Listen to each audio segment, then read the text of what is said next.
ডিভিসির উচ্ছেদ অভিযানকে কেন্দ্র করে চরম উত্তেজনা ছড়ালো লেফট ব্যাংক এলাকায়।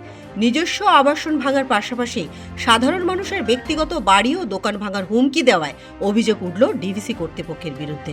যার জেরে গতকাল থেকে শুরু হওয়া এই উচ্ছেদ প্রক্রিয়ার মাঝেই পথ আটকে তুমুল বিক্ষোভ দেখান স্থানীয় বাসিন্দারা। জানা গেছে, লেফট ব্যাংক এলাকায় ডিভিসির নিজস্ব সুরক্ষা বাহিনী এবং রাজ্য পুলিশের বিশাল পুলিশ বাহিনীকে সঙ্গে নিয়ে উচ্ছেদ অভিযানের নামে কর্তৃপক্ষ প্রায় 110টি ডিভিসি আবাসন ও কোয়ার্টার্স ভাঙার প্রক্রিয়া শুরু হয়। কিন্তু স্থানীয় বাসিন্দাদের অভিযোগ, নিজেদের আবাসন ভাঙার পাশাপাশি লেফট ব্যাংক এলাকায় সাধারণ মানুষের তৈরি ব্যক্তিগত আবাসন ও দোকানে গিয়েও হুমকি দেওয়া হচ্ছে। অবিলম্বে সেগুলো ভেঙে ফেলে দেওয়া হবে বলে ভয় দেখানো হচ্ছে। কোনো আগাম নোটিশ ছাড়াই এই ধরনের হুমকির মুখে পড়ে ক্ষোভে ফেটে পড়লেন বাসিন্দারা। স্থানীয় বাসিন্দা শিপ্রা মুখার্জি ক্ষোভ উগরে দিয়ে বলেন, কোনো আগাম নোটিশ ছাড়াই ওরা এসে আমাদের ব্যক্তিগত আবাসন ভেঙে দেওয়ার হুমকি দিচ্ছে। এই জায়গাটা যে ডিভিসির, তার সপক্ষে কোনো সঠিক কাগজপত্র আগে দেখা কর্তৃপক্ষ আমাদের জানাতে হবে। ডিভিসি নোটিশ দেওয়ার পরে কোয়ার্টারগুলো ভাঙছে।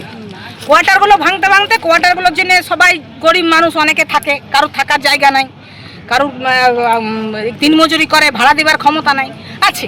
সেটা যখন ডিভিসি নোটিশ দিয়েছে, সব আস্তে আস্তে যেমন করেই হোক ভাড়া করে যাচ্ছে, খালি করছে, ভাঙছে। ভাঙতে ভাঙতে হঠাৎ যে এখানে যারা আমার গরিব মানুষ দিনমজুরি করে, যারা দোকান করে, যারা কোনো রকমে একটা উপরে অ্যাসবেস্টার দিয়ে ঘর করেছে, সেইগুলোতে এসে পরে হুমকি দিচ্ছে। সেখানে কোনো নোটিশ কিচ্ছু না। আজকে 50 বছর ধরে তাদের বাপ দাদা ঠাকুর দাদার আমল থেকে এখানে আছে। আজকে ডিভিসির এখানে উন্নয়ন করার কথা, সেগুলোতে কিছু করে না।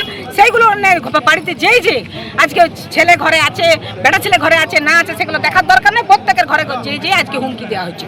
তার জন্য আজকে আমাদের এখানে অবরোধ, তার জন্য আমাদের এখানে আজকে কি বললেন, কি আশ্বাস দিলেন? ওনারা বললেন যে কোনো প্রাইভেট ঘর এখন ভাঙা যাবে না, ওইটা ডিভিসি যেদিন প্রসেস করবে সেদিন কথা বলা যাবে। এটা আমাদেরকে আশ্বাস দিলেন, তাই আমরা এখান থেকে জমায়েতটাকে হাঁটালাম। এটা কি ডিভিসির জায়গা? কি ওরা এসে করে বলছে উঠতে? ডিভিসির জায়গা ডিভিসি প্রুফ করুক। ডিভিসির কাছে কাগজ আছে তো ডিভিসি প্রুফ করে কোর্টে প্রুফ করবে।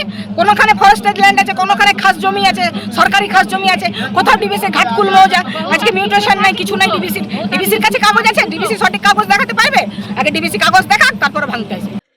আমাদের জানা মতে এখানে বন দপ্তর এবং ফেস্টেড জমি রয়েছে। সেখানে বিগত 50 বছর ধরে বহু গরিব মানুষ ঘরবাড়ি ও দোকানপাট করে জীবনযাপন করছেন। এখন হঠাৎ এই জমির দিকে ডিভিসি নজর দিয়েছে। উচ্ছেদকে কেন্দ্র করে পরিস্থিতি ক্রমেই উত্তপ্ত হয়ে উঠলে ঘটনাস্থলে মোতায়েন পুলিশ আধিকারিকেরা হস্তক্ষেপ করেন। পুলিশের মধ্যস্থতায় ডিভিসি কর্তৃপক্ষের সঙ্গে স্থানীয় বাসিন্দাদের রাস্তার মধ্যেই কথাবার্তা হয়, যেখানে ডিভিসি আধিকারিকেরা আশ্বস্ত করেন যে কোনো প্রকার আইনি নোটিশ ছাড়া আপাতত কোনো ব্যক্তিগত আবাসন বা দোকান ভাঙা হবে না। ডিভিসি কর্তৃপক্ষের এই মৌখিক আশ্বাসের পর পরিস্থিতি কিছুটা স্বাভাবিক হয়। লিগ্যাল না, বা সেই জিনিসটা করবে না। আপনি আপনার ঘরে থাকছেন, আপনার ঘরে থাকুন। নোটিশ যখন পাবেন, বাচ্চা নিয়ে ক্যান্সার পেশেন্ট আছে, হার্টের পেশেন্ট আছে, কোথায় যাবে? আমি বলছি না, আপনাদের যখন নোটিশ দেবে, আপনাদের এখানে কনস্ট্রাকশনটা প্রাইভেট আছে, কিন্তু জায়গা ডিভিসির আছে। ডিভিসি চাইলে খালি করতে পারে, তার জন্য আপনাদেরকে নোটিশ দেবে। সেই নোটিশ পেলে আপনারা যে টাইম দেবে সেই টাইমে আপনারা খালি করবেন। ওটাই স্যার, ওইটাই আমরা চাই। নোটিশ আমাদের আপনাদেরকে কেউ ভুলভাল বুঝিয়েছে, আপনারা তাই জড়ো হয়েছে। বাসিন্দারা ক্ষোভ প্রশমিত করে বিক্ষোভ তুলে নেয়। ব্যুরো রিপোর্ট, পূবের কলম ডিজিটাল।